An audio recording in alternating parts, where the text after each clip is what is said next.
Sushant case से जुड़ी हुई आज की सबसे बड़ी खबर आपको बता दें। सुशांत सिंह मौत मामले में ड्रग्स एंगल की जांच कर रही नारकोटिक्स कंट्रोल ब्यूरो ने आज रिया चक्रवर्ती को फिर पूछताछ के लिए बुलाया है। एनसीबी ने रिया चक्रवर्ती से कल करीब 6 घंटे तक पूछताछ की थी। एनसीबी की पूछताछ में रिया ने ड्रग्स मंगवाने की बात कबूल की, जिसके बाद से कयास लगाए जा रहे हैं कि एनसीबी आज रिया को पूछताछ के बाद गिरफ्तार कर सकती है, क्योंकि पूछताछ के समय दिए गए रिया के कई जवाबों से एनसीबी संतुष्ट नहीं है। वहीं मुंबई पुलिस ने एनसीबी दफ्तर के बाहर बैरिकेडिंग लगा दी है, जिससे लोगों की भीड़ और मीडिया दफ्तर के बाहर ज्यादा इकट्ठा नहीं हो पाए।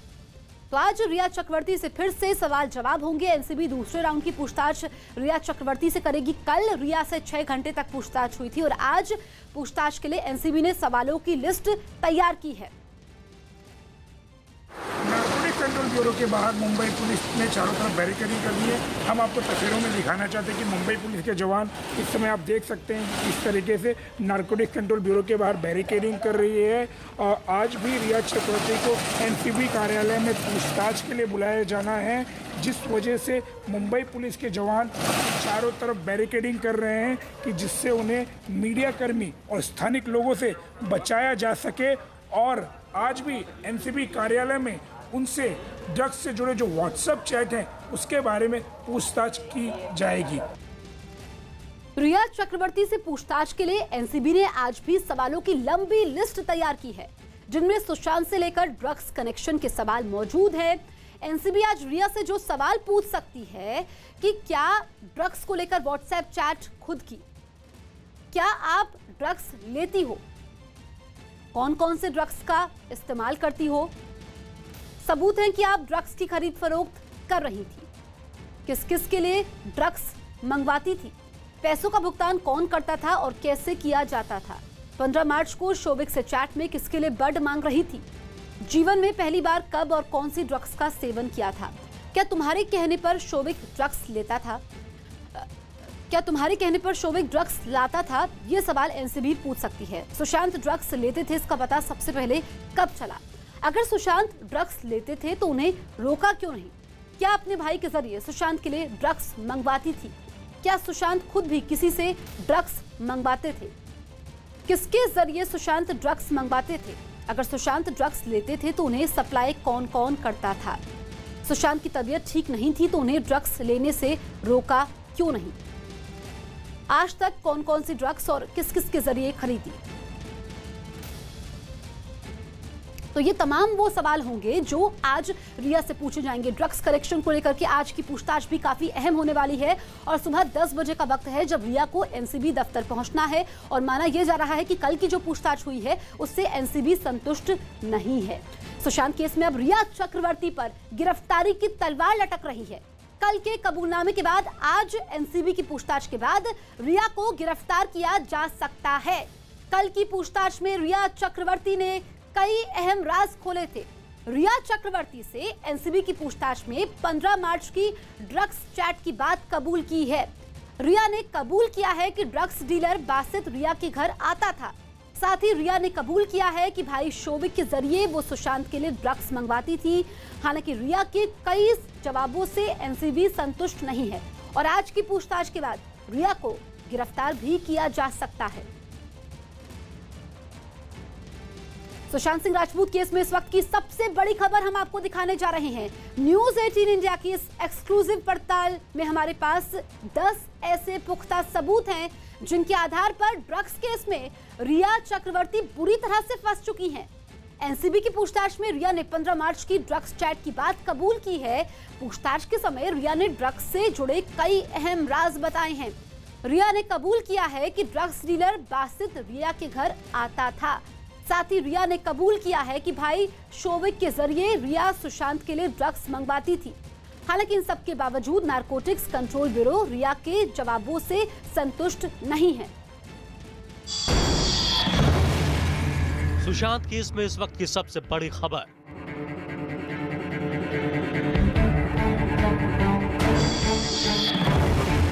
रिया चक्रवर्ती के खिलाफ 10 सबसे बड़े सबूत।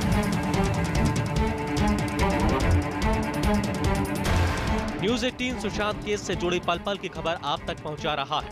ये मामला अब एक ऐसे मोड़ पर पहुंच गया है जहां इस केस का ड्रग्स एंगल कई नामचीन लोगों के लिए मुसीबत की वजह बन सकता है, क्योंकि इस मामले में शौविक, सैमुअल और दीपेश ने एनसीबी के सामने जितनी भी जानकारियां रखी हैं, उसके आधार पर ड्रग्स के एक बड़े नेक्सस का पर्दाफाश होने जा रहा है। न्यूज़ 18 इंडिया के हाथ इस केस से जुड़े कुछ ऐसे सुराग लगे हैं जो ड्रग्स के केस की हर कड़ी को बेनकाब कर सकते हैं और रिया चक्रवर्ती की मुश्किलें भी बढ़ा सकते हैं। न्यूज़ 18 आपके सामने वो एक एक सबूत रख रहा है जो इस केस के कई कड़ियों को एक झटके में खोल सकता है। आइए आपको दिखाते हैं रिया चक्रवर्ती के खिलाफ वो 10 सबूत जिनकी वजह से रिया की मुश्किलें कहीं ज्यादा बढ़ी हुई हैं। सबूत नंबर 1, रिया के फोन से मिली व्हाट्सएप चैट। सुशांत केस में ड्रग्स के एंगल से रिया टीवी पर भले ही इनकार करती रही हैं, लेकिन उनके खिलाफ एनसीबी ने जो सबूत जमा किए हैं उनमें रिया की व्हाट्सएप चैट ही रिया के लिए सबसे ज्यादा मुसीबत का सबब बन रही है। दरअसल ये व्हाट्सएप चैट रिया के लिए इसलिए बड़ी मुसीबत बन गई क्योंकि हर चैट में किरदार जरूर अलग अलग है, लेकिन ड्रग्स को लेकर रिया की हर किसी से बात हुई है।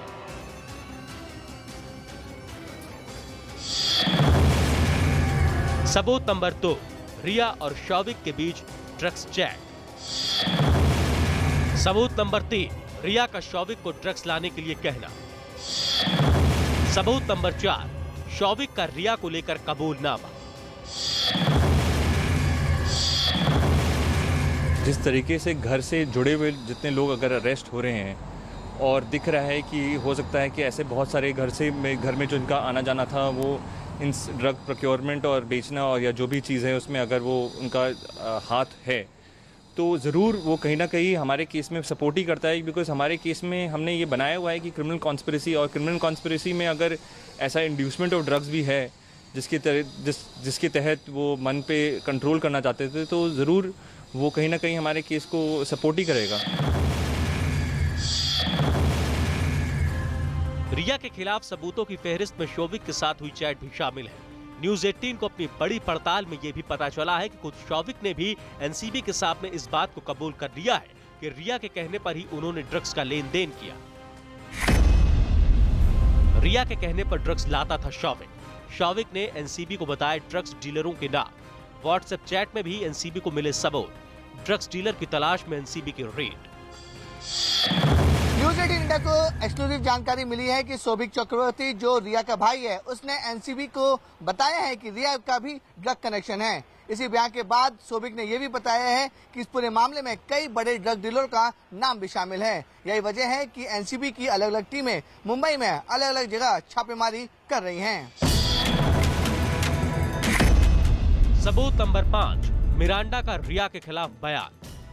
न्यूज़ 18 को इस वक्त सुशांत केस में जो सबसे बड़ी जानकारी हाथ लगी है उसके मुताबिक सुशांत के हाउस मैनेजर सैमुअल मिरांडा का बयान भी रिया के लिए मुसीबत का सबब बन गया, क्योंकि सैमुअल मिरांडा ने भी एनसीबी के सामने इस बात को कबूल कर दिया कि रिया के कहने पर ही वो ड्रग्स पहुंचाया करता था।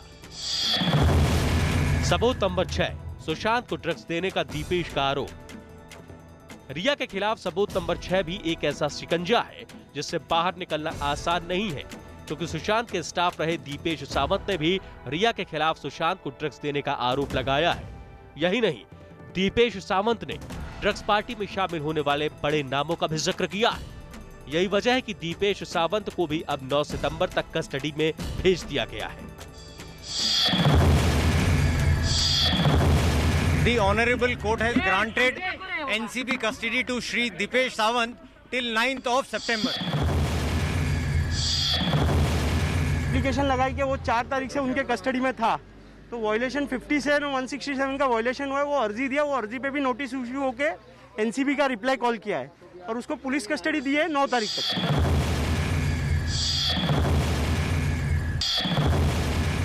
सबूत नंबर 7, सिद्धार्थ पिठानी का रिया के खिलाफ बयान। न्यूज़ 18 के पास इस वक्त की जो एक्सक्लूसिव जानकारी है उसके मुताबिक सुशांत सिंह राजपूत के करीबी दोस्त और आरोपी सिद्धार्थ पिठानी ने भी रिया के खिलाफ बयान दिया है। सिद्धार्थ पिठानी का बयान भी रिया चक्रवर्ती के गले की फांस बना हुआ है। हमें अपनी पड़ताल में इस बात का भी पता चला है कि सिद्धार्थ पिठानी ने भी सीबीआई को बताया कि रिया का कनेक्शन ऐसे ड्रग्स तस्करों से है जो बॉलीवुड में ड्रग्स की सप्लाई करते हैं। सबूत नंबर 8, ड्रग्स डीलर गौरव आर्या के संपर्क में थी रिया।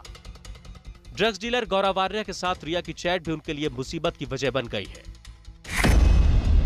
अगर तुम हार्ड ड्रग की बात कर रहे हो तो मैंने ज्यादा नहीं ली, एक बार LSD और एक बार MDMA। तुम्हारे पास MD है? खत्म हो गया है, मंगवा सकते हो। सबूत नंबर 9, एनसीबी और CIR में रिया मुख्य आरोपी। सबूत नंबर 10, एनसीबी की जांच में मिले सबूत रिया के खिलाफ। रिया के खिलाफ सबसे बड़े सबूतों में वो तमाम बातें शामिल हैं जो ड्रग्स कनेक्शन में लगातार रिया के खिलाफ जा रही हैं, और इनमें से किसी भी एक सबूत से रिया नहीं भाग सकती, क्योंकि तमाम एजेंसियों की जांच में रिया ही वो किरदार रही हैं जिन पर न सिर्फ शक की सुई सबसे ज्यादा है, बल्कि एक एक सबूत उनके खिलाफ गवाही दे रहा है।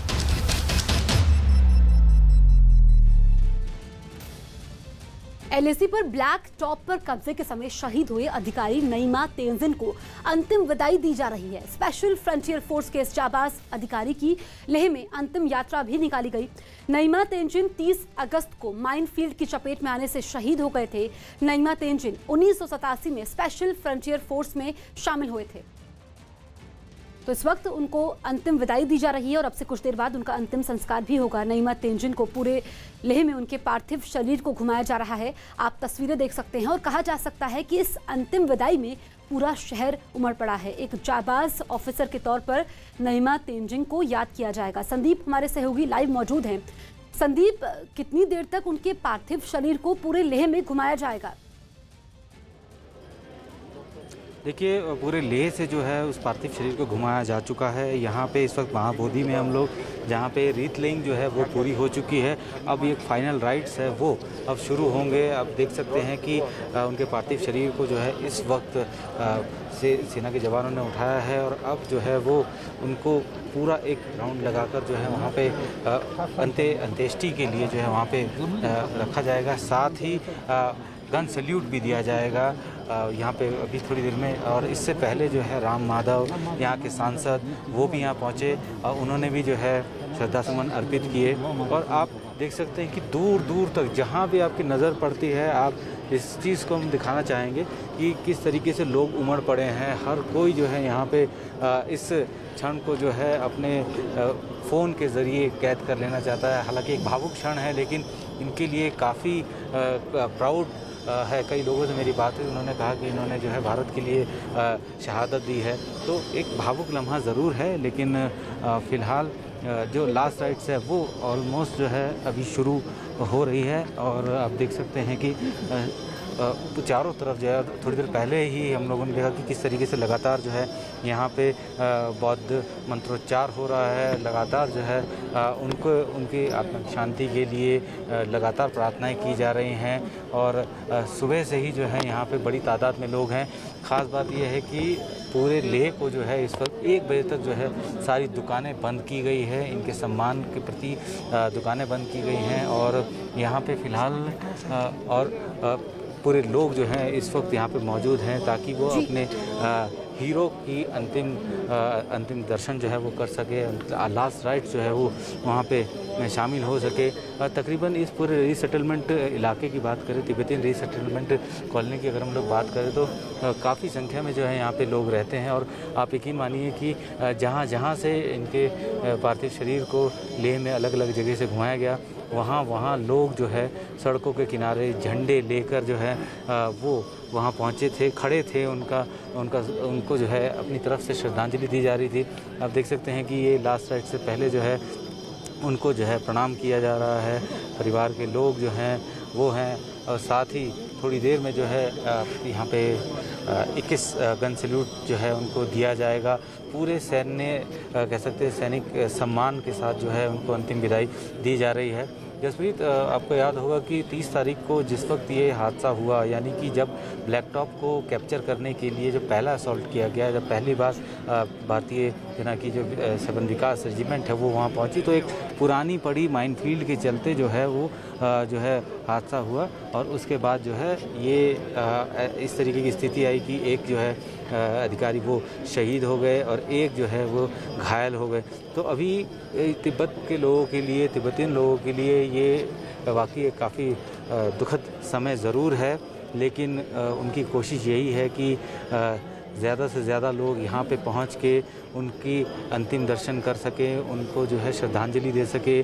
और आप बताऊँ, मैं सुबह से ही जो है यहाँ बौद्धिक मंत्रोच्चार जो है किया जा रहा है। और आप संदीप, हम देख सकते हैं भावुक क्षण, गमगीन माहौल और नीमा तेंजिन के अंतिम दर्शनों के लिए पूरा शहर उमड़ पड़ा है। आप नजर बनाए रखिए, वापस लौटेंगे हम आपके पास। सुशांत सिंह राजपूत की बहन मीतू सिंह से सीबीआई ने फिर पूछताछ की। सीबीआई ने मीतू सिंह से सुशांत और संदीप सिंह से जुड़े कई सवाल पूछे। सीबीआई ने मीतू सिंह से पूछा कि क्या सुशांत ड्रग्स लेते थे। साथ ही रिया से घर छोड़कर जाने पर भी सीबीआई ने मीतू सिंह से सवाल किए। सुशांत मौत मामले में सीबीआई ने उनकी बहन मीतू सिंह से कई अहम सवाल किए। सीबीआई ने मीतू सिंह से पूछा कि आपके परिवार ने आरोप लगाया है कि सुशांत ने आत्महत्या नहीं की है, बल्कि उसकी हत्या की गई है। क्या आपके पास इसके कुछ साक्ष्य हैं? अगर हैं तो शेयर कीजिए। सीबीआई ने मीतू सिंह से आगे पूछा कि क्या वो संदीप सिंह को जानती हैं। सुशांत सिंह की बहन से इसके बाद सवाल किया गया कि सुशांत का पोस्टमार्टम इतनी जल्दी रात में क्यों किया गया, और 8 जून को रिया के घर छोड़कर जाने के बाद क्या उनकी सुशांत सिंह राजपूत से बात हुई थी। यही नहीं, मीतू सिंह से पूछा गया कि 8 से 12 जून के बीच क्या सुशांत ने रिया से झगड़ा होने की बात उन्हें बताई थी। साथ ही सीबीआई ने ड्रग्स को लेकर भी मीतू सिंह से सवाल किया कि क्या सुशांत चरस और गांजा पीते थे। नारकोटिक्स कंट्रोल ब्यूरो ने मुंबई में कई जगह छापेमारी की, जिसमें पुलिस ने कई तरह के नशीले पदार्थ बरामद किए हैं, जिसमें हशीश, LSD शीट, गांजा और इंडोनेशियन करेंसी शामिल है। पुलिस ने इस मामले में अनुज केशवानी नाम के आदमी को हिरासत में लिया है, जिससे पूछताछ चल रही है। कैजान इब्राहिम ने एनसीबी की पूछताछ में अनुज केशवानी का नाम लिया था। जो कैजान इब्राहिम पकड़े गए थे, उनकी पूछताछ में एक नाम आया था जिसके यहाँ आज रेड की गई। उस व्यक्ति का नाम है अनुज केशवानी।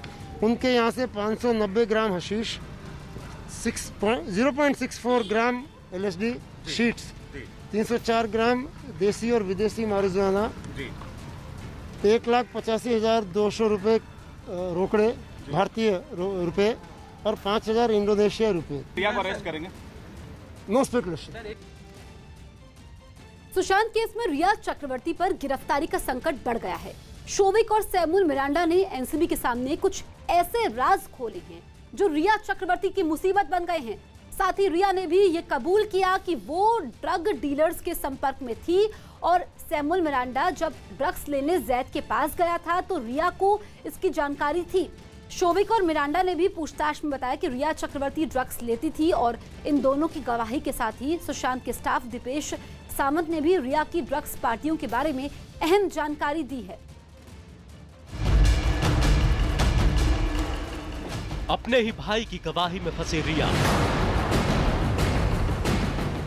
सैमुअल मिरांडा का बयान बना रिया के लिए सबसे बड़ी मुश्किल। दीपेश सावंत की गवाही से रिया की शामत आई। न्यूज़ 18 पर रिया के खिलाफ 3 बड़ी गवाही एक्सक्लूसिव।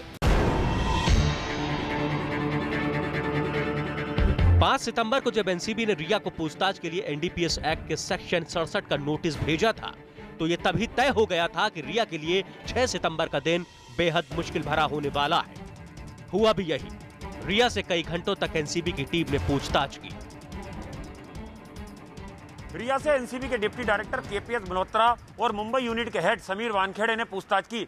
मल्होत्रा इस केस के जांच अधिकारी हैं और वानखेड़े इस मामले में हर किरदार की पड़ताल कर रहे हैं। बता दें कि 5 सितंबर को ही रिया के खिलाफ 3 अहम गवाही एनसीबी को मिल चुकी हैं, जिसके बाद 6 सितंबर की सुबह रिया को सम्मन कर पूछताछ के लिए तलब किया गया। रिया का दावा रहा कि उन्होंने जिंदगी में कभी कोई ड्रग्स नहीं ली, लेकिन एनसीबी के सामने रिया के करीबियों ने ही रिया के ड्रग्स जाल की पूरी कहानी बयान कर दी। सबूत है इसलिए रिमांड मिल रहा है। Court is not easily giving remand in such cases किया जहाँ पे क्वांटिटी रिकवर भी नहीं हुई है। When court is considering that it is bona fide and genuine case for remanding back, तो इसलिए हमको रिमांड मिल रहा है। रिया चक्रवर्ती का नाम है? नाम है, that is open, it is not close secret. Showik ने एनसीबी के सामने पूछताछ में साफ साफ कहा कि ड्रग्स के धंधे में रिया भी शामिल है। साथ ही रिया के भाई शौविक ने कहा है कि रिया ड्रग्स लेती है। रिया के खिलाफ ये उसके सबसे करीबियों में से एक की सबसे बड़ी गवाही है। लेकिन सिर्फ शौविक का बयान ही रिया की मुसीबत नहीं बना, बल्कि सुशांत के घर के मैनेजर और रिया के दोस्त सैमुअल मिरांडा ने भी बड़ा बयान दिया है, जो रिया को सजा दिलाने का आधार बन सकता है। सूत्रों के मुताबिक सैमुअल मिरांडा ने पूछताछ में एनसीबी को सुशांत के घर होने वाली पार्टियों की पूरी जानकारी दी है। मिरांडा ने सुशांत के फार्म हाउस पर होने वाली पार्टी की पूरी कहानी एनसीबी को बताई है। मिरांडा ने यह भी कबूल किया है कि दोनों जगह होने वाली पार्टियों में ड्रग्स का इस्तेमाल किया जाता था। इसके साथ ही पार्टी में शामिल होने वालों की लिस्ट भी एनसीबी को बताई है। मिरांडा ने एनसीबी के अधिकारियों को बताया है कि रिया ही ड्रग्स पार्टी ऑर्गेनाइज करती थी।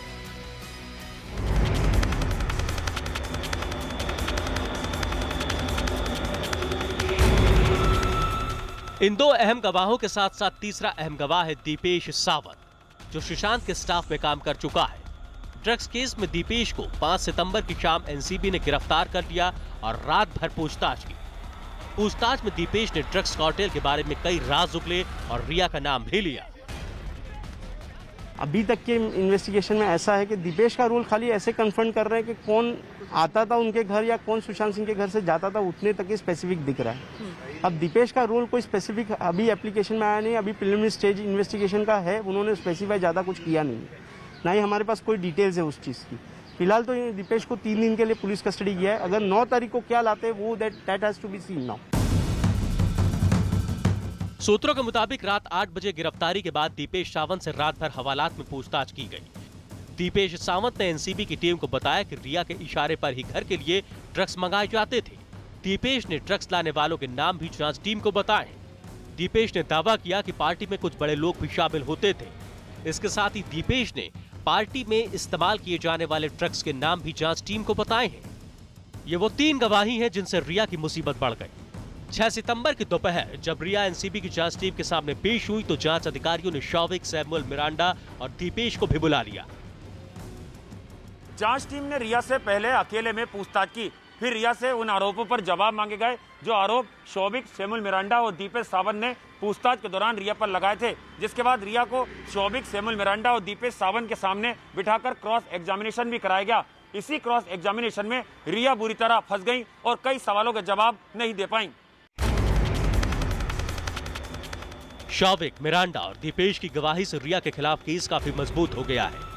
रिया के सामने वो सारे सबूत रखे गए जो शौविक, मिरांडा और सावंत से टीम में जुटाए थे।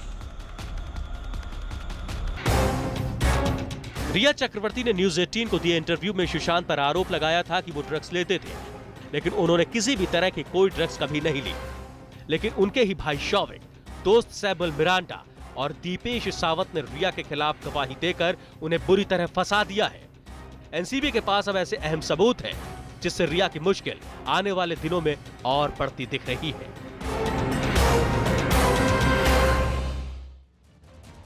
न्यूज 18 से एक्सक्लूसिव बातचीत में खुद को सुशांत का दोस्त बताने वाले संदीप सिंह ने दावा किया कि सुशांत कभी खुदकुशी नहीं कर सकते थे क्योंकि वो बहुत ही खुश मिजाज थे। उन्होंने पहली बार इस मामले में चुप्पी तोड़ते हुए न्यूज 18 इंडिया को बताया कि उन्होंने कभी सुशांत को ड्रग्स लेते नहीं देखा था, जबकि रिया ने दावा किया था कि सुशांत सिंह राजपूत को डिप्रेशन था और वो गांजा भी पीते थे। सुशांत की गर्लफ्रेंड रिया चक्रवर्ती ने यह दावा किया है कि सुशांत ड्रग्स लिया करते थे। क्या इस बात की जानकारी आपको है? और आपको उनके दावे में कितनी सच्चाई लगती है? नहीं, देखिए रिया का जो भी दावा है ना, पहली बात तो मैं रिया को कभी मिला ही नहीं हूं, ना मैं रिया को जानता हूं, ना मेरे पास उनका नंबर है, ना वो मुझे जानती है। जो उन्होंने एक इंटरव्यू में भी कह दिया, मैं संदीप सिंह को कभी जानती नहीं हूं, कभी मिली नहीं हूं। और मैं भी वही बात कह रहा हूं, मैं कभी नहीं मिला हूं रिया से। और जो भी वो बातें बोल रही है उसकी रोज उनसे पूछताछ हो रही है और वो पूछताछ की सच्चाई सामने आएगी और आ रही है धीरे धीरे। सुशांत मेरे सामने कभी भी ड्रग्स नहीं लिया उसने। आप मेरे चैट देख लीजिए सुशांत के साथ, हम खाना पीना, मस्ती, घूमना फिरना, घर, ये बातें करते हैं। इसलिए मैं चाहता हूं वो चैट्स आप दिखाइए सुशांत और मेरे। कभी नहीं मेरे सामने। वो क्रिएटिव जीनियस था वो लड़का, वो डांसर था, वो एक्टर था, उसको अपने बॉडी, उसका फिजिक और ये जब फिल्मों के अलावा उसके 50 चीजों का फिल्म के दौरान क्या आप भी संपर्क में थे सुशांत सिंह राजपूत के? क्योंकि जो चैट आपने शेयर की है वो उसके आसपास की है। हाँ, वही दावा उस वक्त को लेकर, उस टाइम पीरियड को लेकर रिया चक्रवर्ती कह रहे हैं कि उस वक्त उन्होंने मैरिजुआना लेना शुरू कर दिया था।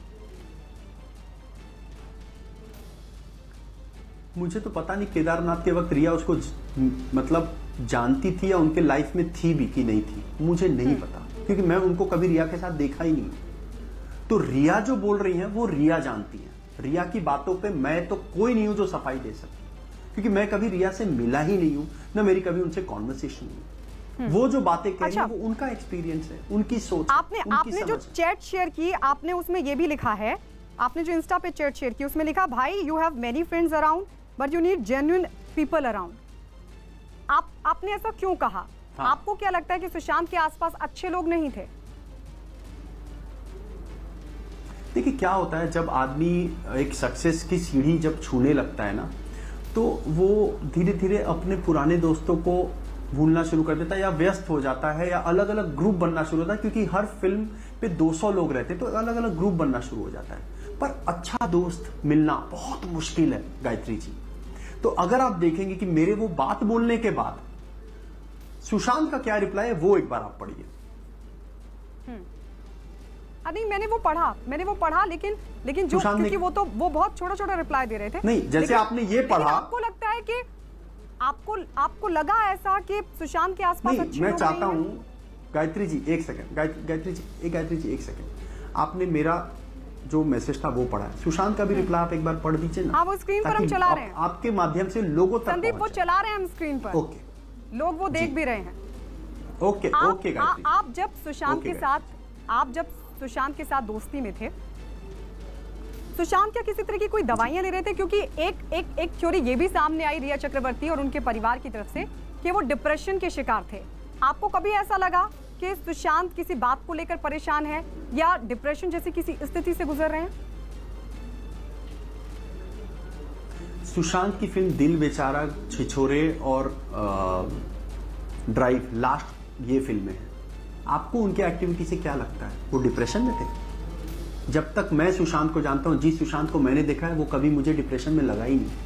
वो हमेशा खुश रहने वाला है, एनर्जेटिक आदमी, आगे की सोच वाला लड़का, रीडिंग करने वाला लड़का, लिखने वाला लड़का। आप देखिए ना, इतने कम सालों में मतलब उसने कुछ ऐसा हाउसफुल या कमर्शियल फिल्में नहीं, उसने सोनचरिया भी किया, धोनी भी किया, मेहनत वाला रोल, ब्योमकेश बख्शी जैसा रोल, मेहनत, वो पानी कर रहा था शेखर कपूर की, मेहनत वाला रोल है।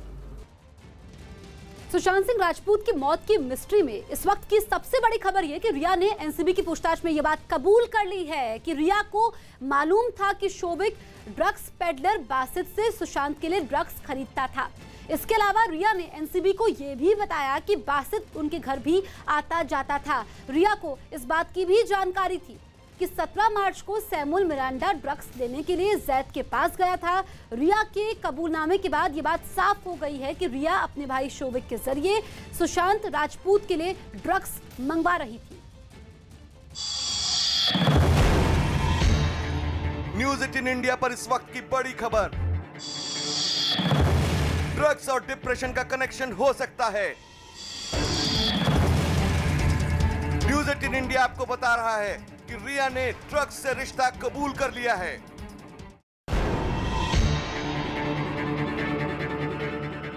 सुशांत सिंह राजपूत की मौत की मिस्ट्री में इस वक्त की सबसे बड़ी खबर यह है कि रिया ने एनसीबी की पूछताछ में यह बात कबूल कर ली है कि वो ड्रग्स को लेकर चैट करती थी।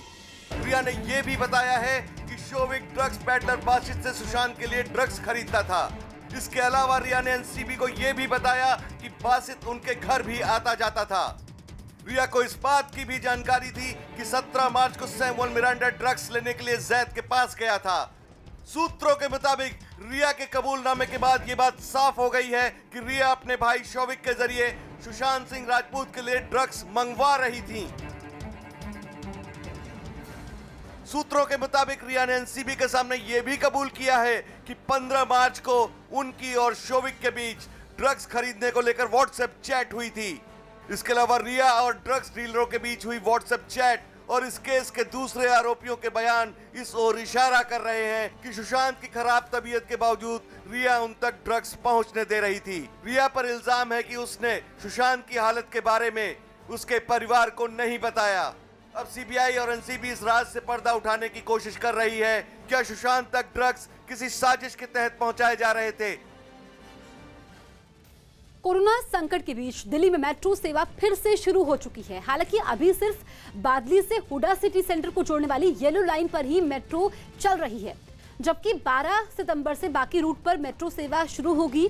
मेट्रो परिसर में घुसने के लिए सभी लोगों को सोशल डिस्टेंसिंग, मास्क और हैंड सैनिटाइजेशन जैसे नियमों का ख्याल रखना होगा। मेट्रो चलाने से पहले साफ सफाई पर विशेष ध्यान दिया गया। कोरोना से बचाव के लिए हर कोने में केमिकल का छिड़काव किया गया, जबकि कुछ कर्मचारी फर्श को भी सही तरीके से साफ करते हुए नजर आए। ऐसी जगह जिनको ज्यादातर यात्री छूते हैं, उनकी सफाई का भी विशेष ध्यान रखा गया। 169 दिन बाद आज से फिर दिल्ली मेट्रो यात्रा करते वक्त सोशल डिस्टेंसिंग, मास्क जरूरी हो चुका है और अब मेट्रो चल रही है। सुबह 7 बजे से मेट्रो सेवा 169 दिन बाद फिर से शुरू हो चुकी है। बढ़ते हैं आगे, रुक करते हैं उत्तर प्रदेश का। उत्तर प्रदेश के बहराइच में छेड़खानी के आरोप में एक लड़की ने आरोपी की पिटाई कर दी। पिटाई का ये वीडियो सामने आने के बाद सोशल मीडिया पर भी वायरल हो गया, जिसमें दिखा कि गुस्से से तमतमाई वो लड़की चप्पल से आरोपी को पीटने लगी। इस दौरान आरोपी की शर्ट भी उतार दी गई थी।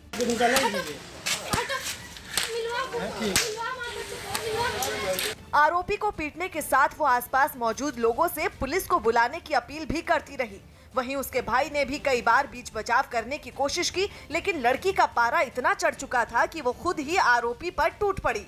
इस हंगामे को देख रहे लोग वीडियो बनाते हुए नजर आए। लड़की ने काफी देर तक उसकी पिटाई की।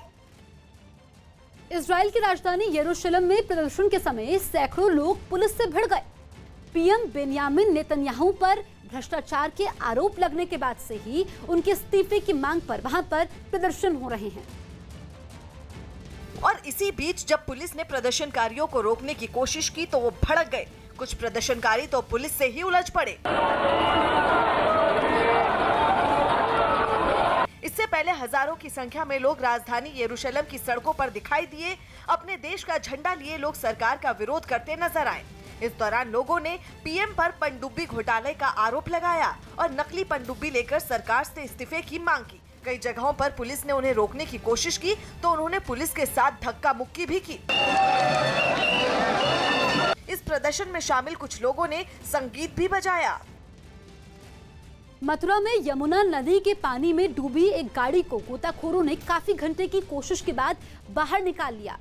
2 दिन पहले हुई भारी बारिश के बाद ये गाड़ी पानी के तेज बहाव में बह गई थी, जिसके बाद कुछ गोताखोर यमुना नदी में उतरे और इस गाड़ी को खींचकर पानी की सतह पर निकाल लाए। गाड़ी के बाहर आते ही नदी किनारे खड़े लोगों ने ताली बजाकर इन गोताखोरों का हौसला बढ़ाया। कार को बाहर निकालने के बाद गोताखोरों ने उसके अंदर रखा जरूरी सामान निकाला और फिर रस्सियों की मदद से कार को पानी से बाहर खींच लिया। इससे पहले गहरी नदी में डूबी इस कार को ढूंढने के लिए गोताखोर नाव पर सवार होकर काफी देर तक कोशिश करते रहे और जब नदी में उन्हें कार मिल गई तब वो पानी में उतरे और कार को खींचकर बाहर निकाल लिया। यूपी के फर्रुखाबाद में कुछ बीजेपी नेता आपस में ही भिड़ गए। बीच सड़क पर हो रही इस झड़प का वीडियो सोशल मीडिया में वायरल हो गया, जिसमें ये नेता और उनके कुछ समर्थक आपस में मारपीट करते हुए नजर आए। बताया गया कि जमीन खरीदने को लेकर हुए विवाद में ये बीजेपी नेता आमने सामने आ गए और बहस थोड़ी ही देर में मारपीट में बदल गई। एक नेता को 2 लोग पकड़े हुए नजर आए, जबकि एक आदमी हाथ में डंडा लेकर उसे पीटता हुआ दिखाई दिया।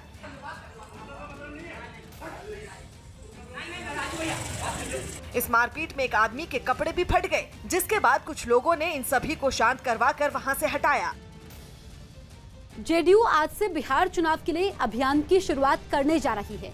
बिहार के सीएम नीतीश कुमार आज निश्चय संवाद से इस अभियान की शुरुआत करेंगे। नीतीश कुमार अपनी इस पहली वर्चुअल रैली को संबोधित करेंगे। इस रैली से जुड़ने के लिए जेडीयू ने राज्य के 30 लाख से अधिक लोगों को लिंक भेजा है। जेडीयू ने दावा किया कि पूरे बिहार से 25,99,000 लोगों ने नीतीश कुमार की इस रैली से जुड़ने के लिए अपना नाम, मोबाइल नंबर और विधानसभा क्षेत्र की जानकारी भेजी है। अमेरिका के ओहायो में कुछ पुलिस वालों की सूझबूझ और हिम्मत ने 2 हिरणों की जान बचा ली। ये हिरण एक घर के स्विमिंग पूल में गिर गए थे और सामने आए वीडियो में दोनों पानी में फंसे दिखे। तभी एक पुलिस वाले ने उनमें एक हिरण को बाहर निकालने के लिए उसकी एक टांग पकड़ ली, लेकिन घबराए हिरण ने पानी में छटपटाना शुरू कर दिया। तभी दूसरा पुलिस वाला आया और उसने हिरण को पकड़कर बाहर निकाला।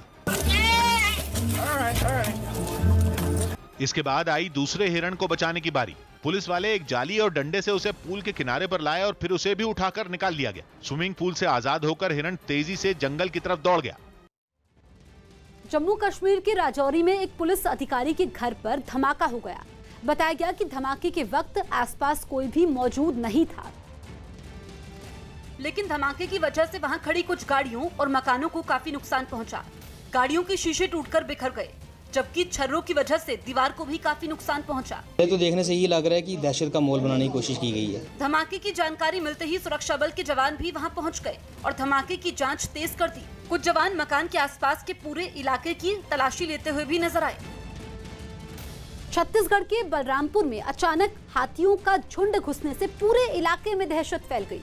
इस झुंड में 15 से ज्यादा हाथी नजर आए, जिन्हें देखते ही लोगों के होश उड़ गए। इस झुंड ने पूरे इलाके में न केवल लोगों को डराया, बल्कि उनके खेतों को भी भारी नुकसान पहुंचा दिया। सामने आई एक तस्वीर में हाथियों के उत्पात से खेत की फसल पूरी तरह बर्बाद हो गई। बताया गया कि लोगों ने अपनी जान बचाने के लिए वन विभाग को इसकी खबर दी, जिसके बाद विभाग ने लोगों को हाथियों से दूर रहने की सलाह दी। गुजरात के बनासकांठा में भारी बारिश ने लोगों की मुश्किलें बढ़ा दी हैं। लगातार हो रही बारिश से कई इलाकों में बाढ़ जैसे हालात पैदा हो गए, जिससे लोगों को भारी परेशानी से जूझना पड़ा। सामने आई एक तस्वीर में सड़क पर सैलाब की तरह बहते पानी में एक स्कूटर बहता हुआ दिखाई दिया। हालांकि स्कूटर सवार के साथ वहां मौजूद कुछ लोगों ने उसे बचाने की बहुत कोशिश की। इसके लिए उन्होंने लोहे के एक बड़े पाइप का भी सहारा लिया, लेकिन पानी के तेज बहाव के आगे उनकी सभी कोशिशें बेकार हो गयी। स्कूटर के साथ लोहे का वो पाइप भी पानी में बह गया। इसके बाद लोगों ने उस स्कूटर सवार को पकड़कर सड़क के किनारे किया, ताकि वो भी पानी में न बह जाए। भारी बारिश की वजह से सभी इलाके पानी में डूबे हुए दिखाई दिए। कई गाड़ियां तो उसमें फंसकर खराब हो गई, जिसके बाद लोग उन्हें धक्का देते हुए नजर आए। जम्मू कश्मीर के कुलगाम में पुलिस ने 5 ड्रग्स तस्करों को पकड़ लिया। जम्मू कश्मीर के कुलगाम में पुलिस ने 5 ड्रग्स तस्करों को गिरफ्तार कर लिया। उनके पास से बड़ी मात्रा में शराब और दूसरे नशीले सामान भी बरामद किए गए। राजस्थान के दौसा में ईंट का भट्टा ढहने से 5 मजदूर करीब 120 फीट की ऊंचाई से नीचे गिर गए। दिल्ली में एनसीबी ने 7 ड्रग्स तस्करों को करीब 48 करोड़ रुपए की 2 किलो हेरोइन के साथ गिरफ्तार किया। इनमें 2 विदेशी भी पकड़े गए हैं। बिहार के वैशाली में बाइक लूटने की कोशिश कर रहे एक बदमाश को कुछ लोगों ने पकड़ लिया और उसकी खूब पिटाई की। बाद में पुलिस उसे अपने साथ थाने ले गई। वियतनाम में नदी के किनारे काम करने के दौरान एक क्रेन हादसे का शिकार हो गई। इसका एक चौंकाने वाला वीडियो सामने आया। इस क्रेन को नदी से मिट्टी और कचरा निकालने के काम में वहां लगाया गया था और उस क्रेन के पास बैठे 2 लोग भी अपने काम में व्यस्त थे। क्रेन के ऑपरेटर का ध्यान भी पूरी तरह अपने काम में था। कुछ देर बाद क्रेन ने नदी के अंदर से मिट्टी और कचरे का एक ढेर बाहर निकाला, लेकिन उस ढेर का वजन कुछ ज्यादा था, इसलिए क्रेन का संतुलन बिगड़ गया। अपने आगे की ओर झुकते हुए वो क्रेन नदी में जा गिरी। जिस वक्त क्रेन का संतुलन बिगड़ा तो उसके अंदर बैठा ऑपरेटर तुरंत बाहर निकल गया। इससे पहले कि क्रेन पूरी तरह पलटकर पानी में समाती, उसका ऑपरेटर उससे दूर जा चुका था। इस हादसे में सभी लोग सुरक्षित रहे। राजस्थान के उदयपुर में बारिश आफत बनकर बरसी। भारी बारिश की वजह से कई इलाके पूरी तरह पानी में डूब गए, जिससे लोगों की परेशानी बढ़ गई। सामने आई एक तस्वीर में बारिश के बाद सड़क पर इतना पानी भर गया कि गाड़ियों के पहिए उसमें डूब गए। सड़कों पर कई फीट तक पानी भरने से गाड़ियां रेंगती हुई नजर आईं। एक स्कूटर तो पानी में फंसकर बंद हो गया, जिसके बाद उस पर सवार लड़कियों को उसे धक्का देना पड़ा। इसी तरह की परेशानी से कई और लोगों को भी जूझना पड़ा। पैदल चलने वालों की भी परेशानी कम नहीं थी। चारों तरफ पानी भरने से लोगों का बाहर निकलना भी मुश्किल हो गया। कहीं कहीं तो दुकानों में भी पानी घुसने का खतरा बढ़ गया। चीन से जारी तनाव के बीच सीमा पर सड़क बनाने वाले संगठन बीआरओ ने लेह में सड़क का काम तेज कर दिया। इस सड़क को बनाने के लिए कई आधुनिक मशीनों को भी लगाया गया है, जबकि चट्टानों के बीच सड़क बनाने के लिए कई धमाके भी किए गए।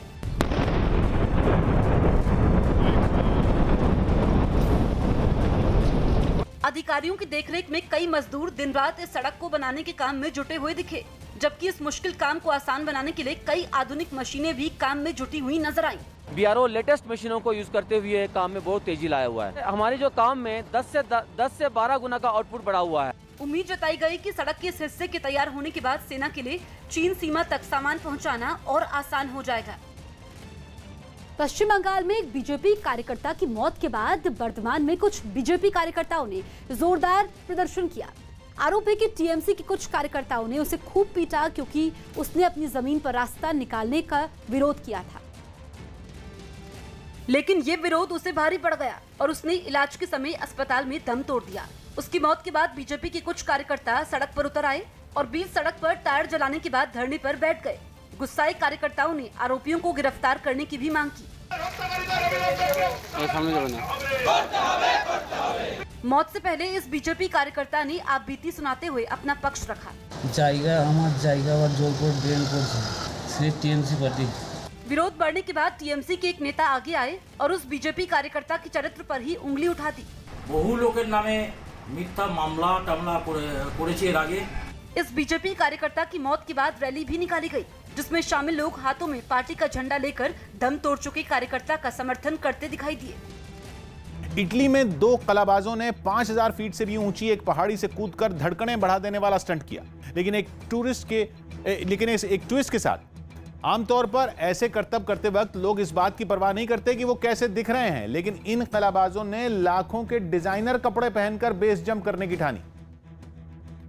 और दोनों ऐसे तैयार होकर पहुंचे जैसे किसी पार्टी में जाने वाले हों, मगर इसके बाद भी दोनों अलग अलग नहीं कूदे। उस आदमी ने महिला को गोद में उठाया और फिर नीचे कूदा। जैसे ही दोनों नीचे गिरे तब जाकर एहसास हुआ कि पहाड़ी की ऊंचाई कितनी है। कैमरे में रिकॉर्ड हुआ नजारा देखकर कोई भी दांतों तले उंगलियां दबा ले। कुछ सेकंड बाद दोनों कलाबाजों ने अपने अपने पैराशूट खोले और सुरक्षित लैंडिंग कर ली। पटना में सैकड़ों लोगों ने शराब तस्करी करने वाले की रिहाई की मांग की। पटना में शराब की तस्करी करने वाले आरोपी की रिहाई की मांग करते हुए सैकड़ों लोगों ने एक थाने का घेराव किया। जम्मू कश्मीर के राजौरी में एसएसपी कौशल शर्मा के मकान के पास रहस्यमय धमाका होने से वहां अफरा तफरी मच गई। इस धमाके में कुछ गाड़ियों और मकानों को भी नुकसान पहुंचा। आंध्र प्रदेश के कृष्णा जिले में पुलिस ने शराब की 47 बोतलें एक आदमी के शरीर से बरामद की। उसने इन बोतलों को प्लास्टर की मदद से खुद से बांधा था। बिहार के नालंदा में कोलकाता जा रही एक बस बेकाबू होकर खाई में पलट गई, जिसके बाद उसमें सवार यात्रियों को बाहर निकालकर वहां से उनके घर लौटा दिया गया। राजस्थान के सिरोही में एक गाड़ी रास्ता पार करते वक्त पानी में बह गई, जिससे कई जिंदगियां खतरे में पड़ गई। वहां भारी बारिश की वजह से नदी का जलस्तर बढ़ गया और पानी गाड़ियों के गुजरने वाले रास्ते पर जा पहुंचा और अचानक लोगों से भरी ये गाड़ी पानी के तेज बहाव में हिचकोले खाने लगी और उसमें लुढ़कने को तैयार दिखी। उस वक्त कई लोग गाड़ी के अंदर भी नजर आए तो बाहर मौजूद कुछ लोग उन्हें बचाने की कोशिश में जीत जान से जुटे दिखे। वहां मौजूद लोगों की काफी कोशिश के बाद भी ये गाड़ी पानी में पलट गई। गई जीप गई गई गई गई गई। गाड़ी पलटने से पहले उसमें मौजूद लोग जान बचाने के लिए बाहर निकलने की कोशिश करते दिखे। एक महिला बाहर निकल ही रही थी कि गाड़ी पलट गई। हालांकि उसने हिम्मत से काम लिया और बाहर निकली, जबकि कुछ लोग ऐसे भी दिखाई दिए जो गाड़ी पलटने से पानी में गिर गए। हालांकि सभी लोग धीरे धीरे सुरक्षित बाहर निकल आए। लंदन के पर्ले में दिन दहाड़े 2 बदमाशों का एक ऑडी कार चुराने का हैरान करने वाला वीडियो सामने आया। बाइक पर सवार इन बदमाशों ने जिस कार को चुराया वो कुछ देर पहले ही वहां की एक पार्किंग में पहुंची और एक पार्किंग में अपनी ऑडी कार को खड़ी करके कार का मालिक बाहर निकल गया। थोड़ी ही देर में ड्राइवर वाली तरफ से उसकी पत्नी भी बाहर निकली, लेकिन तभी एक आदमी दौड़ता हुआ वहां पहुंचा और उसने उस महिला के हाथ से कार की चाबी छीन ली। फिर वो बदमाश तुरंत कार के अंदर बैठ गया और उसने गाड़ी स्टार्ट कर दी। ये देख गाड़ी के मालिक ने दूसरी तरफ का दरवाजा खोलकर उसे रोकने की कोशिश की, लेकिन इतने में मोटरसाइकिल पर इंतजार कर रहा दूसरा बदमाश वहां पहुंच गया। उस आदमी को डराते हुए दूसरे बदमाश ने दरवाजा बंद कर दिया। कार के मालिक ने फिर दरवाजा खोला तो बदमाश ने फिर से बंद कर दिया। इसके बाद गाड़ी के अंदर बैठा बदमाश गाड़ी को रिवर्स गियर में डालकर हाईवे पर ले गया और तेज रफ्तार में वहां से निकल गया। लंदन के पर्ले में जिस जगह ये घटना हुई वहां कई लोग खड़े थे, लेकिन बेखौफ बदमाशों को रोकने की हिम्मत किसी की नहीं हुई। बाद में पुलिस ने सीसीटीवी वीडियो के आधार पर दोनों बदमाशों को पकड़ लिया। मैं हूं किशोर अजवाणी। आज की ताजा खबर जारी है।